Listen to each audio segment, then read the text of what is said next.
اعوذ باللہ من الشیطان الرجیم، بسم اللہ الرحمن الرحیم۔ السلام علیکم ورحمۃ اللہ وبرکاتہ۔ جی ویورز، کیا حال چال ہے؟ امید کرتے ہیں کہ آپ سب اللہ تعالیٰ کے فضل و کرم سے ٹھیک ٹھاک ہوں گے اور خوش ہوں گے۔ آج ایک نئی ویڈیو لے کر آپ کی خدمت میں حاضر ہوئے ہیں۔ جیسا کہ ہم نے آپ کو پہلے بتایا تھا کہ ہم نے ایک سیریز شروع کی ہے اور نیل بہتا رہا۔ آج اس کی قسط نمبر 2 ہم اس کو پڑھیں گے اور پڑھنے کے بعد ہم اس کو دیکھیں گے کہ اس میں ہم نے کس چیز کو جو ہے وہ کور کرنا ہے۔ لیکن ویڈیو شروع کرتے ہیں اس سے پہلے آپ لوگوں نے ہمارا چینل کو سبسکرائب نہیں کیا تو چینل کو ضرور سبسکرائب کیجیے گا۔ ہم بات کر لیتے ہیں اپنی ویڈیو کی طرف اور بڑھتے ہیں اپنی ویڈیو کی طرف، اپنے ٹاپک کی طرف۔ قسط نمبر 2، ابن ولید۔ عمر بن عاص نے حضرت خالد بن ولید کو یہ ساری باتیں سنا کر کہا، تو چپ چاپ میری باتیں سن رہا ہے، تیری اس خاموشی سے اس کے سوا اور کیا سمجھ سکتا ہوں کہ تجھے میری باتیں اچھی نہیں لگتی؟ میری خاموشی پر مت جا۔ میرے عزیز دوست خالد بن ولید نے کہا، مجھے بھی کچھ کہنا ہے جو میں کسی اور سے نہیں کہہ سکتا۔ پہلے تیری بات پوری سن لوں تو پھر اپنی سناؤں گا۔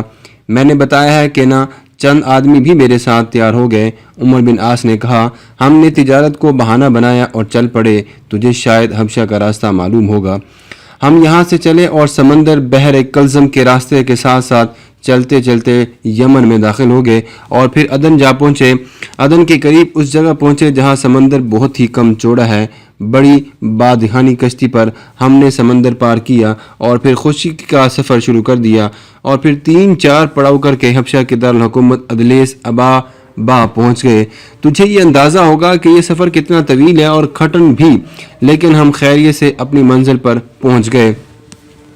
حبشہ کے بادشاہ نجاشی کے دربار میں گئے اور اسے پناہ مانگنے لگے اور یہ بھی کہا کہ تجارت پیشہ لوگ ہیں، اس لیے اس پر کسی قسم کا بوجھ نہیں ڈالیں گے اور پناہ کے سوا کوئی مدد نہیں مانگیں گے۔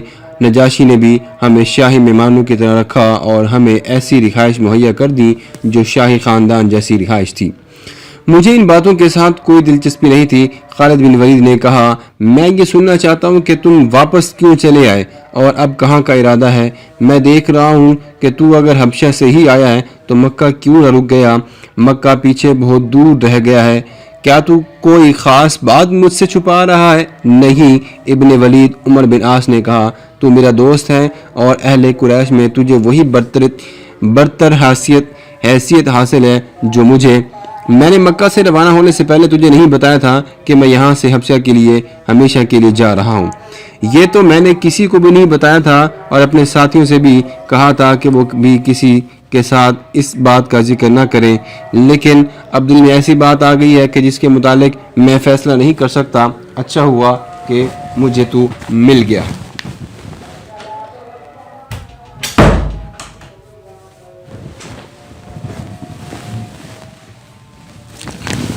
خالد بن ولید نے پوچھا، انہیں وہیں چھوڑ آیا ہوں؟ عمر بن عاص نے جواب دیا، میں جو ارادہ کر کے وہاں سے آیا ہوں، میرے ساتھیوں کو یہ ارادہ پسند نہیں آیا اور میں ان کا ساتھ چھوڑ آیا ہوں۔ میں سمجھتا تھا کہ تو راستے سے بھٹک گیا ہے۔ خالد بن ولید نے کہا، لیکن تیری باتوں سے شک ہوتا ہے کہ تیری عقل صحیح سوچوں سے بھٹک گئی ہے۔ اتنی لمبی باتیں نہ کر ابن عاص، مجھے صحیح بتا دے کہ تیرا ارادہ کیا ہے اور تو کس منزل کا مسافر ہے؟ ابن ولید، عمر بن عاص نے کہا، جب تک بات پوری نہ سنا لوں اپنا ارادہ نہیں بتاؤں گا، کیونکہ تو غلط سمجھ لے گا۔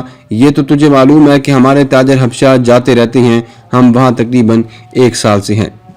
ایک روز عربی تاجروں کا ایک قافلہ ادلیس ابابا پہنچا، اس میں میری جان پہچان کے لوگ بھی تھے۔ ان سے پتہ چلا کہ محمد صلی اللہ علیہ وسلم نے حدیبیہ کے مقام پر قبیلہ قریش کے ساتھ ایک معاہدہ کیا ہے اور اس معاہدے کی روح سے قریش اور مسلمان 10 سال تک جنگ نہیں کریں گے۔ یہ صلح حدیبیہ کے نام سے بھی مشہور معاہدہ ہے۔ پھر مجھے یہ بھی پتہ چلا کہ محمد صلی اللہ علیہ وسلم نے قریش مکہ کی ساری شرطیں مان لی اور طے پایا کہ وہ 1 سال کے بعد عمرہ کرنے کے لیے آئیں گے۔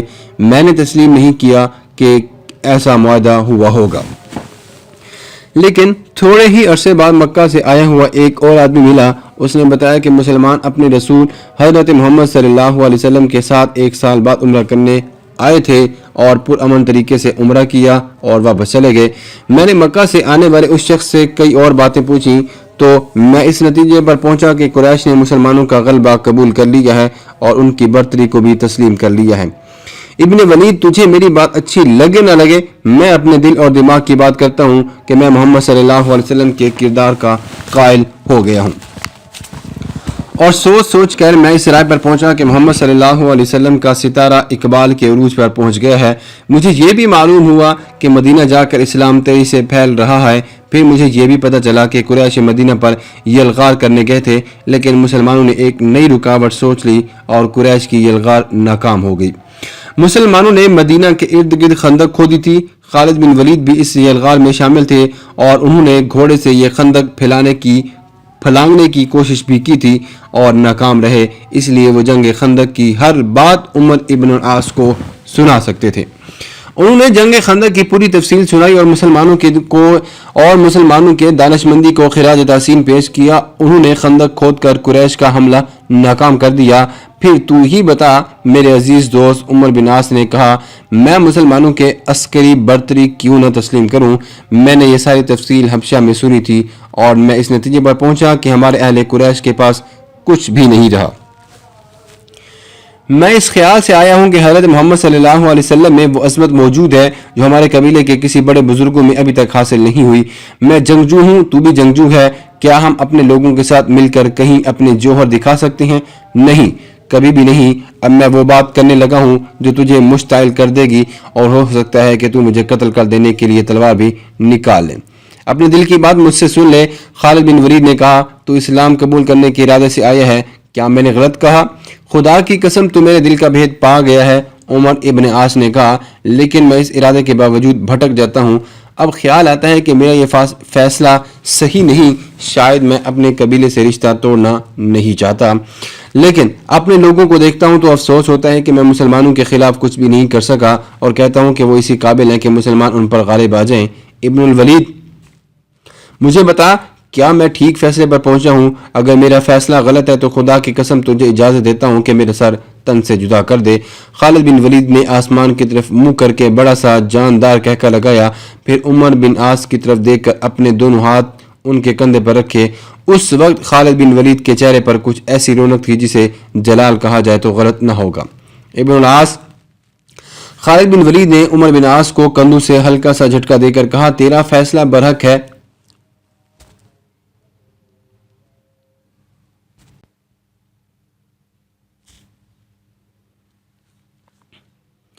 اپنے ارادے سے بھٹکتا نہیں، میں اس سفر میں تیرا ہم سفر ہوں، دونوں کی منزل ایک ہی ہے۔ میں اسلام قبول کرنے کے لیے مدینہ جا رہا ہوں، مکہ میں کسی کو بتا کر نہیں آیا، میرے ساتھ چل۔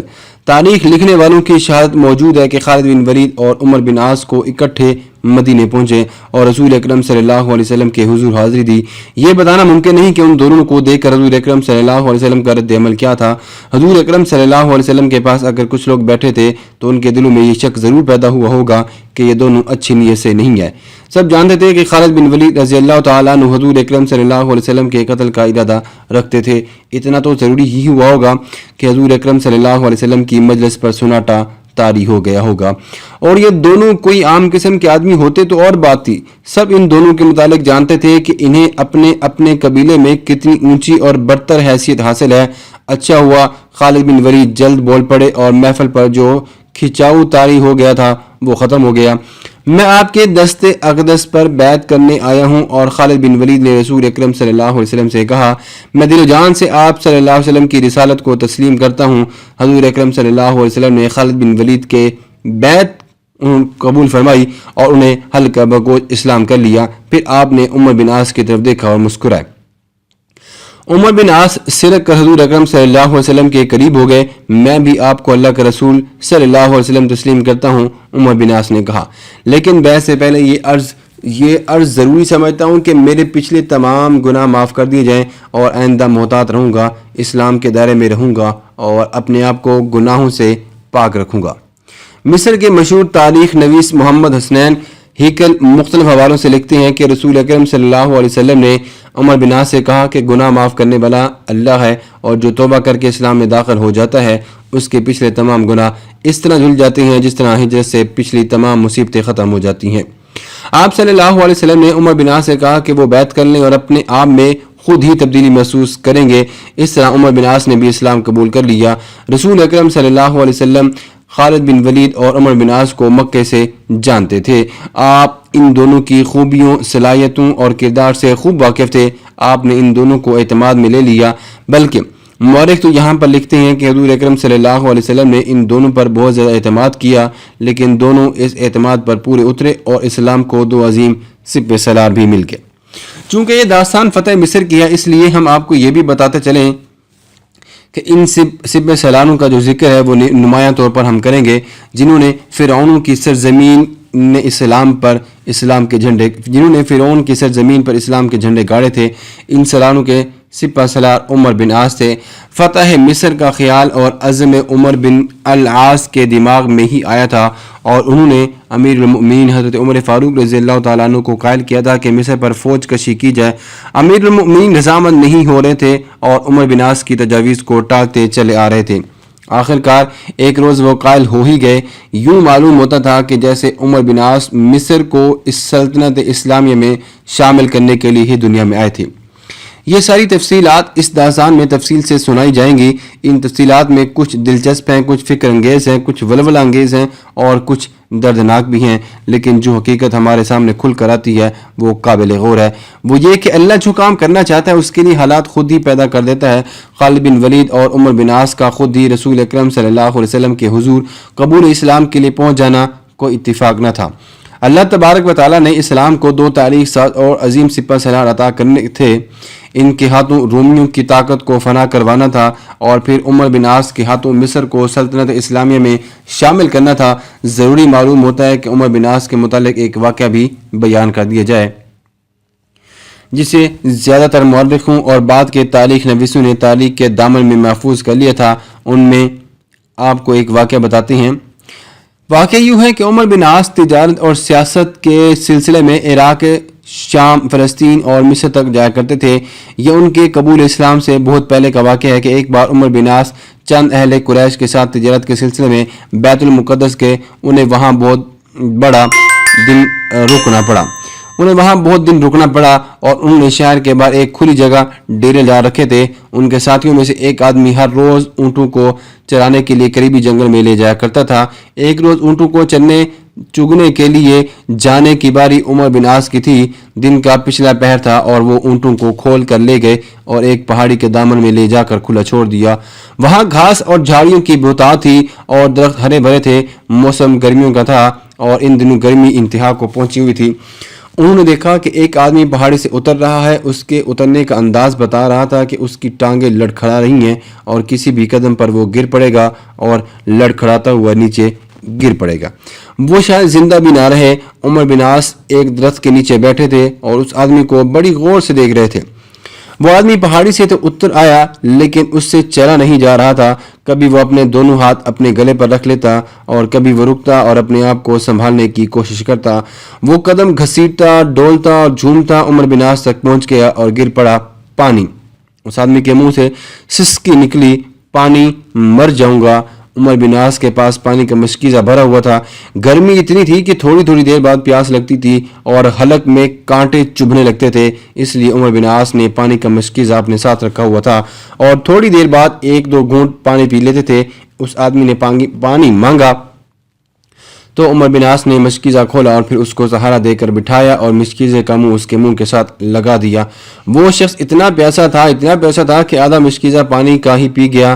تم نے مجھے پانی نہیں، نئی زندگی دی ہے۔ اس آدمی نے کہا، میں حضرت عیسیٰ علیہ السلام کی اس سرزمین کی زیارت کی خاطر پہاڑی پر چڑھ گیا تھا کہ دور دور تک اس علاقے کو دیکھوں گا، لیکن میری حماقت کے پانی میں ساتھ نہ لے جا سکا۔ یہ تو ایک معجزہ ہے کہ میں تم تک زندہ پہنچ گیا ہوں۔ اس شخص نے اپنا نام شماس بتایا اور یہ بھی کہ وہ عیسائی ہے۔ وہ مصر کے بہت بڑے شہر اور بندرگاہ اسکندریہ کا رہنے والا تھا۔ اس وقت اسکندریہ مصر کا دارالحکومت تھا اور مصر پر ایرانیوں کی حکومت تھی۔ شماس کو پانی ملا جو اس نے پیٹ بھر کر پیا تو اس کے جسم میں تازگی آئی۔ وہ تھکا ہوا بھی تھا، اسے غنودگی محسوس ہونے لگی۔ عمر بن عاص کا شکریہ اس نے ادا کیا۔ وہ اٹھا اور قریبی ایک درخت کے نیچے لیٹا اور لیٹتے ہی اس کی آنکھ لگ گئی۔ وہ خراٹے لینے لگا۔ عمر بن عاص اس سے بے خبر ہو گئے اور اپنے اونٹوں کو دیکھنے لگے کہ کوئی اونٹ کی ادھر ادھر نہ ہو جائے۔